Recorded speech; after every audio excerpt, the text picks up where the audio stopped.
O clorobutanol é um poderoso agente bactericida e fungicida que possui um distinto aroma de cânfora.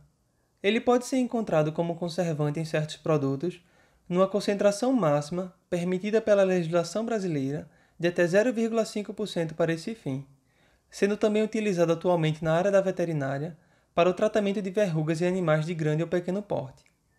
O clorobutanol tem propriedades sedativas similarmente ao hidrato de cloral, sendo suas estruturas químicas bem parecidas. Por isso, no passado, ele foi usado como medicamento indutor do sono, mas devido à sua toxicidade e com o desenvolvimento de substâncias mais seguras, o seu uso foi descontinuado para essa finalidade. Devo falar o óbvio aqui e lembrar que essa substância que iremos sintetizar não está apta para nenhuma dessas aplicações que citei e que o objetivo desse vídeo é explorar a ciência e as práticas de laboratório.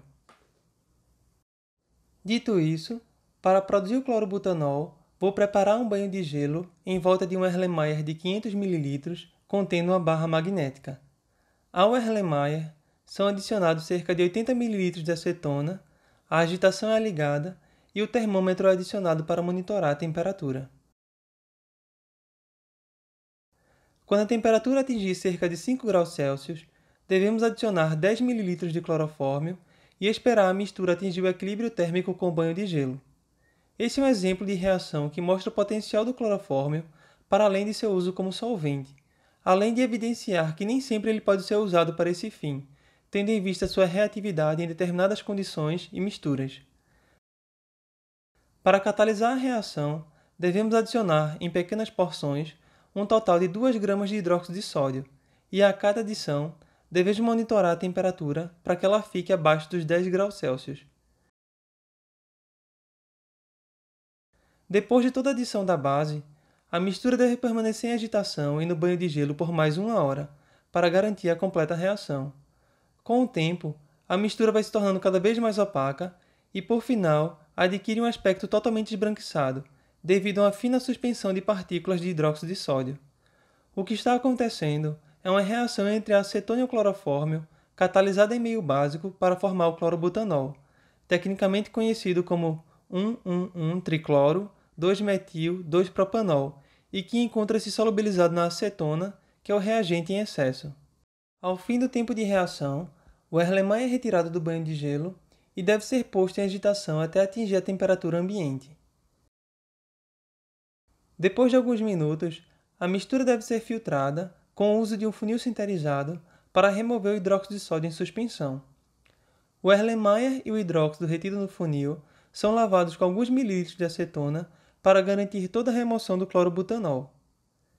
Ao fim da filtração, e agora apresentando um aspecto bem menos turvo, a mistura é transferida para um becker e posta na chapa aquecedora para evaporar o excesso de acetona e eventualmente o clorofórmio que não reagiu.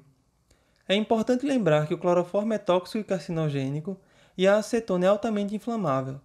Logo, esse processo deve ser realizado dentro de uma capela química ou em uma área bem ventilada, nunca usando uma chama para realizar esse procedimento. A mistura é retirada da chapa quando a temperatura atinge cerca de 90 graus Celsius, muito acima do ponto de ebulição da acetona e do clorofórmio, indicando que boa parte dessa substância já evaporou.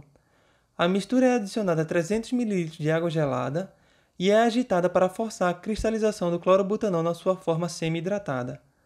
Após esse procedimento, os cristais são filtrados, utilizando o funil de Buchner, e são lavados com água destilada.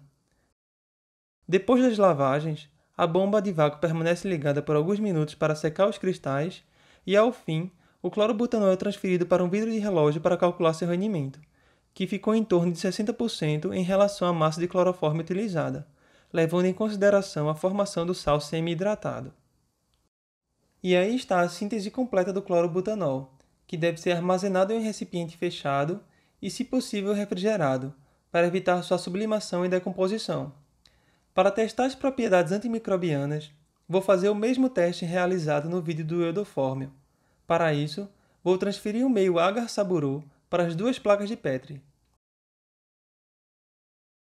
Após o meio ter se solidificado, vou contaminar as 2 placas com uma amostra de água suja. Uma das placas vou usar como controle e a outra vou espalhar alguns cristais de clorobutanol. Depois de devidamente marcar as placas, vou colocá-las numa estufa microbiológica e esperar cerca de 96 horas. E aqui estão as duas placas depois desse tempo. Na placa controle, é possível observar o desenvolvimento de micro-organismos espalhados por todo o meio de cultivo,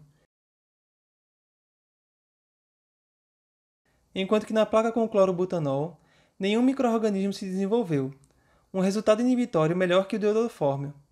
E é interessante notar também a redução da quantidade de clorobutanol, que sublimou e se decompôs durante esse período. Obrigado por assistir e até o próximo vídeo.